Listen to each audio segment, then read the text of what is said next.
Crude oil के दाम $100+ होने के बाद क्या इंडिया में भी पेट्रोल डीजल के भाव बढ़ेंगे? ओएमसी कंपनीज मतलब ऑयल मार्केटिंग इंडियन कंपनीज पर इसका क्या असर होगा?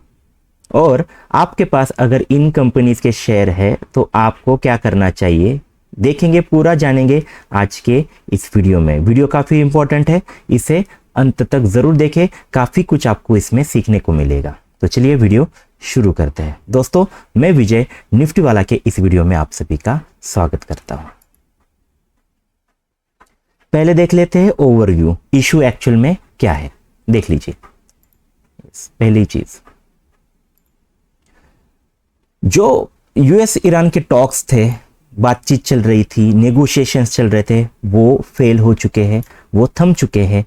इससे जियोपॉलिटिकल टेंशन बढ़ गए और ये जो वॉर अभी खत्म हुआ नजर आ रहा था वो प्रोलॉन्ग मतलब ज्यादा दूर तक चलने की पॉसिबिलिटी है, और जिससे अभी फिर से ये जो क्रूड ऑयल के प्राइस है वो $100 के पार पहुंच गए हैं। इसका जो डायरेक्ट इंपैक्ट होगा इंडिया में वो इंडिया की एनर्जी के इंपोर्ट पर होगा, क्योंकि इंडिया बहुत बड़ी मात्रा में इंपोर्ट करती है ऑयल्स, और इससे ओएमसी जो कंपनीज है, ऑयल मार्केटिंग जो इंडियन कंपनीज है, उसकी प्रॉफिटेबिलिटी पर एक बड़ा प्रेशर बनने जा रहा है। समझ गए? तो ये एक बड़ी समस्या अभी इंडिया के सामने आ चुकी है इस वॉर की वजह से। डिटेल में जानेंगे। पहले जानेंगे कि ये जो वॉर चल रहा है वो अभी स्ट्रेट ऑफ हॉर्मुज के आसपास कई सारी गतिविधियां चल रही है। ये जो इंपॉर्टेंट स्ट्रेट है दोस्तों, ये दुनिया का 20% से भी ज्यादा दुनिया की जो ऑयल है उसका ट्रांजिट, उसकी जो हम कहें कि परिवहन, वो इसी स्ट्रेट ऑफ हॉर्मुज से हो रहा है, और इसीलिए इसका इंपॉर्टेंट है। दुनिया का 20%। यहां पर अगर कुछ दिक्कत आती है, सप्लाई में दिक्कत आती है, जो हमारे वेसल से उसके जाने में दिक्कत आती है, तो उससे सप्लाई में बड़ा शॉक होने वाला है। जो हमें तेल मिल रहा है उसका सप्लाई बहुत बड़ी मात्रा में कम हो सकता है। इससे और एक चीज होगी, जो वहां से वेसल्स जा रहे हैं, शिप्स जा रहे हैं, उनके इंश्योरेंस कॉस्ट बढ़ने वाली है। अभी अनसर्टिनिटी काफी है। जब भी अनसर्टिनिटी ज्यादा होती है तो इंश्योरेंस के दाम बढ़ते हैं, तो इन शिप्स को इंश्योरेंस पर ज्यादा खर्च करना पड़ रहा है। उसके साथ साथ उनके जो फ्राइट रेट्स है वो भी बढ़ चुके हैं। तो इन सारी चीजों की वजह से सप्लाई में दिक्कत आ सकती है, कॉस्ट उसकी बढ़ रही है। और इंडिया जैसे बड़े देश में जो बड़ी मात्रा में इंपोर्ट के लिए रिस्पॉन्सिबल है, बहुत ज्यादा तरीके से हम इंपोर्ट करते हैं ऑयल, तो ऐसी इंडिया जैसी कंट्रीज के लिए तो ज्यादा दिक्कत है। अदर कंट्रीज के लिए इतना बड़ा इशू नहीं होगा, बट इंडिया के लिए बड़ा इशू है। समझ गए? तो ये स्ट्रेट ऑफ हॉर्मुज जो है वो एक दिक्कत में आ गया है। अभी इंपॉर्टेंट चीज आपके लिए, काफी इंपॉर्टेंट चीज, इससे अभी कुछ इफेक्ट इंडिया को क्या क्या हो रहा है। जो इंपॉर्टेंट हमारी कंपनीज है, ओके, ओएमसी कंपनीज, वो है जैसे कि Indian oil corporation, Bharat petroleum, Hindustan petroleum, ये बड़ी बड़ी जो कंपनीज है, इनके यहां पर दिक्कत क्या है समझ लीजिए। अभी प्राइस बढ़ने की वजह से, जो ऑयल है इसकी प्राइस बढ़ने की वजह से उनकी जो लागत है, कॉस्ट है, वो बढ़ गई है। पहले थोड़ा ये समझ लीजिए, ये जो कंपनीज है वो काम क्या करती है। ये पहले क्रूड ऑयल, कच्चा तेल बाहर से इंपोर्ट करती है और उस पर प्रक्रिया करके वो कुछ प्रोडक्ट बनाती है, जैसे पेट्रोल, डीजल या फिर कई सारे प्रोडक्ट्स बनाते हैं। तो उन्हें तो पहले कच्चे माल के लिए ऑयल की जरूरत है। कच्चा माल की अभी जो प्राइस है वो काफी बढ़ गई है, $100+ क्रूड ऑयल हो गया है, तो उनकी लागत, कॉस्ट काफी बढ़ चुकी है। दिक्कत क्या है अभी, जब भी कभी कोई किसी कंपनी के सामने ये दिक्कत आती है कि उनकी कॉस्ट बढ़ती है, तो वो क्या करते हैं, वो कॉस्ट बढ़ने की वजह से प्राइसेस बढ़ा देते हैं, ताकि वो खुद वो दिक्कत बियर ना करे, कंज्यूमर बियर करे। बट इंडिया में दिक्कत ये है कि ये जो कंपनीज है ये इनके प्राइस डिसाइड नहीं कर पाती, ये डिसाइड करती है गवर्नमेंट। ओके, तो गवर्नमेंट जो है, अभी इलेक्शन चल रहे हैं, पॉलिटिकल चीजें हैं, तो इसीलिए कोई भी प्राइजेस नहीं बढ़ा रही है। और गवर्नमेंट ये प्राइजेस नहीं बढ़ा रही है, इसीलिए ये सारी कॉस्टिंग, ये सारी दिक्कत खुद इन कंपनीज को झेलनी पड़ रही है। इसीलिए ये स्टॉक अगर आपने देखे होंगे, इन कंपनीज के जोरों से पिट रहे हैं। इसके पीछे ये है, ये प्रेशर है। कॉस्ट बढ़ी है बट प्राइस नहीं बढ़ा सकते। और इसीलिए उनके जो मार्जिन्स थे, जो कुछ मुनाफा था, उसमें बड़ी गिरावट है। ओके, तो इसीलिए ये कंपनीज दिक्कत में है।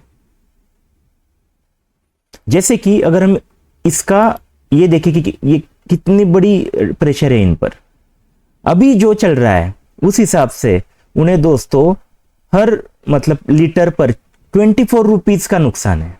कितना? 24 रुपीज का नुकसान है। डीजल की अगर हम बात करें तो हर लीटर पर 105 रुपए का नुकसान है। तो आप समझ सकते हैं ये कितनी बड़ी दिक्कत है इन कंपनीज के लिए, बड़ा प्रेशर है। अभी ये तो एब्जॉर्ब कर रही है कंपनीज, काफी बड़ी है। ओके, गवर्नमेंट का कंट्रोल उस पर है, तो इसलिए एब्जॉर्ब कर रही है, क्योंकि गवर्नमेंट प्राइस नहीं बढ़ा दे रही है, पॉलिटिकल सेंसिटिविटी है, इलेक्शन चल रहे हैं, और इसीलिए यहां पर ये कुछ भी नहीं कर पा रहे हैं। और इसीलिए इतनी बड़ी जो कॉस्ट है वो खुद ही बेयर कर रहे हैं, 24 रुपीज, 105 रुपीज पर लीटर।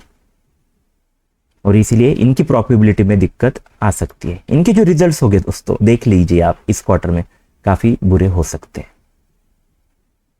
समझ गए? तो ये दिक्कत इनके सामने काफी बड़ी है ओएमसी में। गवर्नमेंट का इंटरवेंशन क्या है? गवर्नमेंट ने क्या किया फिर? पहले तो एक्साइज ड्यूटी कम कर दी। एक्साइज ड्यूटी कम कर कितना? तो 10 रुपीज पर लीटर पर उन्होंने एक्साइज ड्यूटी कम की, ताकि जो कंज्यूमर है उनको प्रोटेक्शन मिले, दाम ना बढ़ पाए। पहले जो समझ लीजिए कि कुछ 110 रुपए की एक्साइज ड्यूटी थी, तो उन्होंने अभी वहां पर मतलब 10 रुपए की लगाते थे एक्साइज ड्यूटी, 110 रुपए हो जाती थी। तो अब वो अभी बस 100 रुपए ही प्राइस चल रही है। क्यों? क्योंकि उन्होंने ये जो एक्साइज ड्यूटी थी 10 रुपीज की, वो कम की है, जिससे अभी भी हमें आप देख पा रहे होगे, हमें पेट्रोल अभी भी सस्ता मिल रहा है। अगर ये ड्यूटी वो चेंज नहीं करते, कम नहीं करते, रिड्यूस नहीं करते, तो पेट्रोल आज ही आपको महंगा मिल जाता। बट गवर्नमेंट ने एक्साइज ड्यूटी कम करके इन्हें थोड़ा ठीक ठाक रखा है। बट ये तो हो गया कि पेट्रोल पर ये चीज की है, क्योंकि पेट्रोल ज्यादा यूज करता है आम आदमी, तो इसीलिए। बट जो एक्सपोर्ट ड्यूटीज है दोस्तों, वो इंक्रीज की। अभी यहां पर नुकसान हो रहा है गवर्नमेंट को, तो उन्होंने कुछ अलग चीज की। उन्होंने क्या किया? डीजल पर बहुत बड़ा एक्सपोर्ट ड्यूटी लगाई। उसके साथ साथ एटीएफ, एविएशन जो फ्यूल रहता है जहाजों के लिए, हवाई जहाजों के लिए, उसमें भी उन्होंने बड़ी प्राइजेस में इंक्रीज की। पहला तो नुकसान कम हो, और दूसरी चीज एक्सपोर्ट के लिए ज्यादा यहां पर फीस लगा रहे हैं, ताकि ये लोग एक्सपोर्ट ना कर पाए। और ये जो फ्यूल की ऑलरेडी कमी है इंडिया में, तो वो कमी और कम ना हो जाए। एक्सपोर्ट ये ज्यादा नहीं कर रहे, इसीलिए तो हमें अवेलेबल हो रहा है ये कम मात्रा में भी अवेलेबल होने वाला पेट्रोल डीजल। क्यों? क्योंकि एक्सपोर्ट ड्यूटीज बढ़ाई है। तो ये गवर्नमेंट ने किया है। उसका जो गोल है एक्चुअल में गवर्नमेंट का, तो वो ऑब्वियस है कि यहाँ पर हर किसी को, मतलब इंडिया में ये जो कमी है ऑयल की, वो ना रहे, एलपीजी की कमी ना रहे, ऐसा गोल है उनका। तो इसीलिए ये कदम उठा रहे हैं। और सबसे इंपॉर्टेंट, उन्हें इन्फ्लेशन भी कंट्रोल करना है। जैसे कि आपने देखा, अगर ये पेट्रोल डीजल के दाम बहुत बढ़ जाते तो उसका इम्पैक्ट ये होता कि कंज्यूमर जो ड्यूरेबल्स है, जो कुछ हमारी आम चीजें हैं, रोज लगने वाली जो चीजें हैं, वो महंगी हो जाती। तो इसीलिए ये गवर्नमेंट के कंट्रोल की वजह से अभी महंगाई नहीं है। बट ये फ्यूचर का हम नहीं बता सकते कि फ्यूचर में क्या होगा, ये बढ़ भी सकती है। तो गवर्नमेंट इस तरह से इन्फ्लेशन वगैरह इस पर काम कर रही है। अभी सप्लाई में दिक्कत क्या क्या है समझ लेते हैं कि एलपीजी में दिक्कत है, आपने देखा होगा, आपके आसपास आपने देखा होगा, सिलेंडर की कमी आपको जरूर देख रही होगी, तो एलपीजी में शॉर्टेज है। हमारे कई सारे जो वेसल्स है, शिप्स है, वो अभी भी पर्शियन गल्फ में होमरूज, स्ट्रेट ऑफ हॉर्मुज के आसपास अटक गए हैं। फिर भी अभी जो बीच में थोड़ा हमें ये सीज फायर हुआ था तो कुछ वहां से सप्लाई आया था, ये थोड़ी चीज है, बट अभी भी बड़ा शॉर्टेज है। ये अगर वॉर है वो और बढ़ता है, इनमें कुछ समझौता नहीं होता अमेरिका और ईरान में, और वहां पर स्ट्रेट ऑफ हॉर्मुज में दिक्कतें आती है, तो इससे क्या होगा कि शिपमेंट में, मतलब जो माल आने वाला है उसमें देरी होगी। ओके, उसका इंपैक्ट होगा कि देरी होगी, और उसके साथ साथ लॉजिस्टिक कॉस्ट जो है वो भी बढ़ी। जैसे हमने देखा कि उनके इंश्योरेंस का जो कॉस्ट है वो यहाँ पर बढ़ रही है, तो इससे कॉस्ट भी बढ़ रही है इन शिप्स की, और डिले भी हो रहा है, तो ये दिक्कत है। और इसी वजह से यहाँ पर हमें कम मात्रा में हमारे यहाँ ऑयल हो, एलपीजी हो मिल रहा है। अभी हम पर जो कंज्यूमर है उस पर क्या इंपैक्ट है, तो एक चीज समझ लीजिए, अभी प्राइजेस नहीं बढ़ाई क्योंकि इलेक्शन है।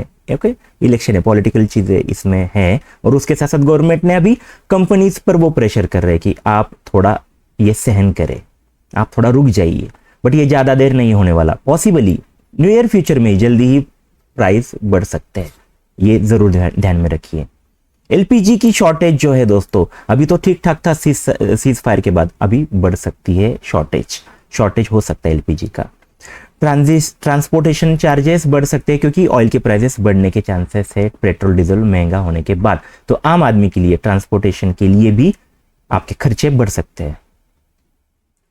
जैसे कि फूड हो, लॉजिस्टिक्स हो, डेली एसेंशियल चीजें हो, इनके भी दाम बढ़ सकते हैं क्योंकि भारत में इन्फ्लेशन बढ़ सकता है, तो इसका इंपैक्ट कंज्यूमर को कुछ दिनों में हो सकता है। अगर ये वॉर और चला तो ये दिक्कतें और भी बढ़ सकती है। पूरे देश का अगर हम यहां पर थिंकिंग करें तो इंडिया का सबसे इंपॉर्टेंट चीज है कि इकोनॉमी पर क्या इंपैक्ट होगा। तो इंडिया का इंपोर्ट जो है दोस्तों वो 85% क्रूड ऑयल, मतलब 100 में से 85% क्रूड ऑयल हम बाहर से लाते हैं। अदर कंट्रीज की तरफ अगर आप देखें, चाइना हो, रशिया हो, वो इतनी बड़ी संख्या में इंपोर्ट पर उनकी, मतलब उन पर इंपोर्ट के लिए वो ये नहीं है, उनके खुद के यहाँ ऑयल है, तो इसीलिए उनको ज्यादा दिक्कत नहीं है। बट इंडिया को दिक्कत है क्योंकि हम 85% डिपेंडेबल है बाहर की कंट्रीज के लिए, तो इंडिया के लिए, हमारी इकोनॉमी के लिए खतरा है। यहां पर एक्चुअल में सरकार ने सीखना चाहिए कि इतनी बड़ी संख्या में हमें दूसरों पर डिपेंड नहीं रहना चाहिए। ये कभी भी काफी बड़ा हमारे सामने एक और चैलेंज रख सकती है। तो इंडिया की चीज ये है कि इसलिए हम ज्यादा वल्नरेबल, इसीलिए हम ज्यादा ध्यान दे रहे हैं, इंडिया का ध्यान ज्यादा है इस वॉर पर, क्योंकि हमारी पूरी इकोनॉमी इस पर एक्चुअल में निर्भर है। ऑयल प्राइस बढ़ने की वजह से दोस्तों क्या हो रहा है कि रूपी, हमारा जो रूपी है वो भी डिप्रिशिएट हो रहा है, डॉलर मजबूत हो रहा है और रूपी वीक हो रहा है। ये इंडिया के लिए अच्छा नहीं है।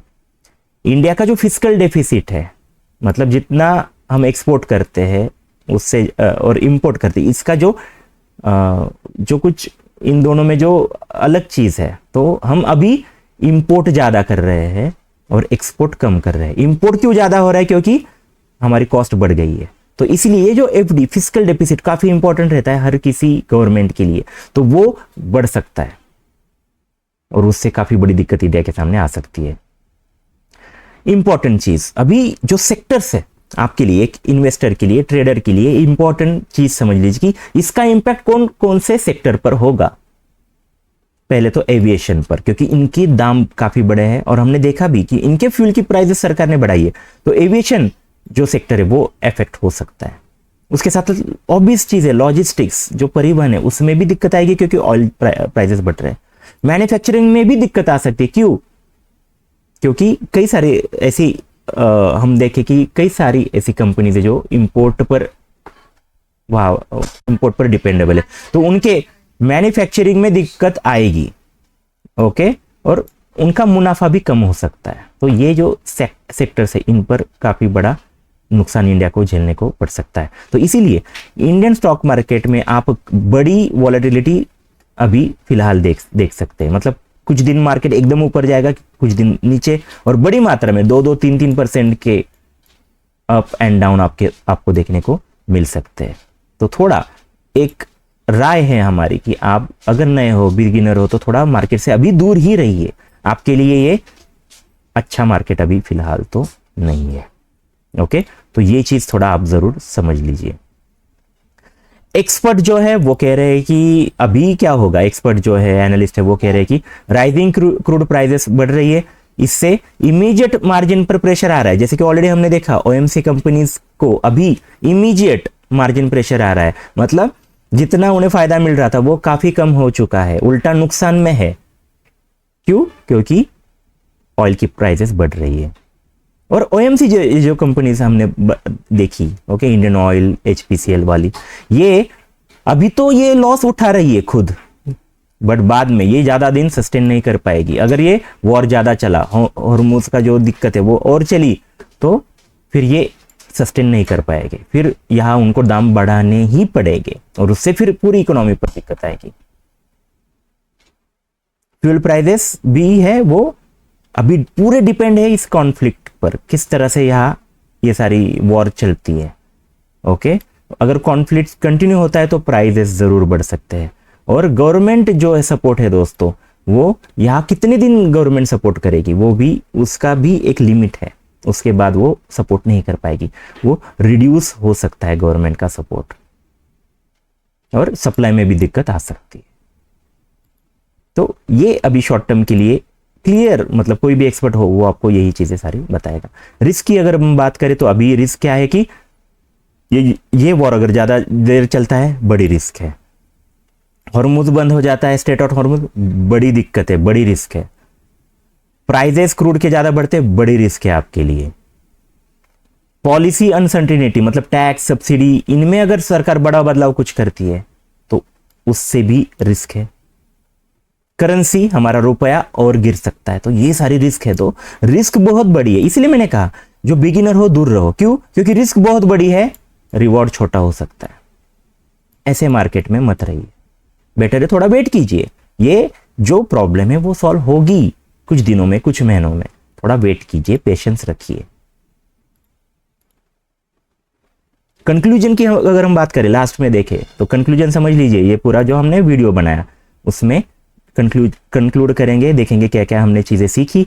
ओएमसी जो कंपनीज है, oil marketing companies, Indian oil, HPCL जैसी, उन्हें अभी हाई कॉस्ट प्रेशर है, कॉस्टिंग उनकी बड़ी है, बट उन्हें प्राइजेस बढ़ाना नहीं हो रहा है क्योंकि सरकार का कैप है, तो इसलिए उनके मार्जिन कम होने वाले। इन कंपनीज को खासकर दिक्कत है। गवर्नमेंट को भी यहाँ काफी दिक्कत की चीज है, वो उन्हें इन्फ्लेशन पर भी देखना है कि इन्फ्लेशन भी ना बढ़े और कंपनीज की हेल्थ भी सही रहे। ऐसा ना हो कि इन्फ्लेशन ना बढ़े इसलिए सरकार ऐसे कुछ कदम बढ़ाए जिससे कि कंपनीज फिर ग्रो ही नहीं कर पाए, ऐसे हो सकता है। तो यहाँ पर दोनों का बैलेंस करना है। कंपनीज को भी ग्रोथ करने के लिए कई सारे कदम उठाने हैं और उसके साथ साथ इन्फ्लेशन भी कम रखना है। काफी डिफिकल्ट चीज है, ये बड़ा चैलेंज है हमारे फाइनेंस मिनिस्टर के सामने। तो ये चीजें गवर्नमेंट को ये चीजें करनी है। नियर टर्म में अगर आप बोले एक वीक का व्यू, तो यहाँ पर अभी काफी चैलेंजिंग है। ये जो सेक्टर्स की हमने जो बातें की, एविएशन हो या फिर ओएमसी, इन्हें दिक्कत हो सकती है। तो शॉर्ट टर्म का आप एक ट्रेडर हो तो यहाँ पर फायदा उठा सकते हैं, यहाँ पर एक सेलिंग की बेट्स आप लगा सकते हैं। ये कोई हम आपको कोई राय नहीं दे रहे, बट एक बता सकते हैं कि इस तरह से आप कुछ सेक्टर पर दाव खेल सकते हैं। और इन्वेस्टर हो तो थोड़ा इनसे दूर ही रहो।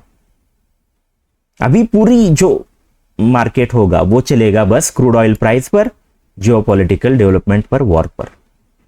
इन पर जरूर नजर रखिए। आपके जो डिसीजन होंगे, आपकी जो स्टॉक की प्राइसेस होगी, आपने जो इन्वेस्ट किया है, वो पूरा डिपेंड है अभी इन दोनों ही चीजों पर। तो इन पर जरूर ध्यान रखिए। इन पर अगर कुछ बड़ा कुछ होता है तो थोड़ा उस तरह से आप मोल्ड कीजिए आपकी इन्वेस्टमेंट पॉलिसी। आई होप ये सारी चीज़ें आप ज़रूर ध्यान में रखेंगे। आपने ये वीडियो अंत तक देखा, इसीलिए बहुत धन्यवाद। अगर आपको ये वीडियो अच्छी लगी होगी तो ज़रूर इसे लाइक करें, दोस्तों के साथ शेयर करें, और चैनल पर पहली बार आए हो तो ज़रूर चैनल को सब्सक्राइब भी करिए। ऐसे ही एजुकेशनल वीडियोस के लिए बने रहें। फिर मिलेंगे। Thank you very much.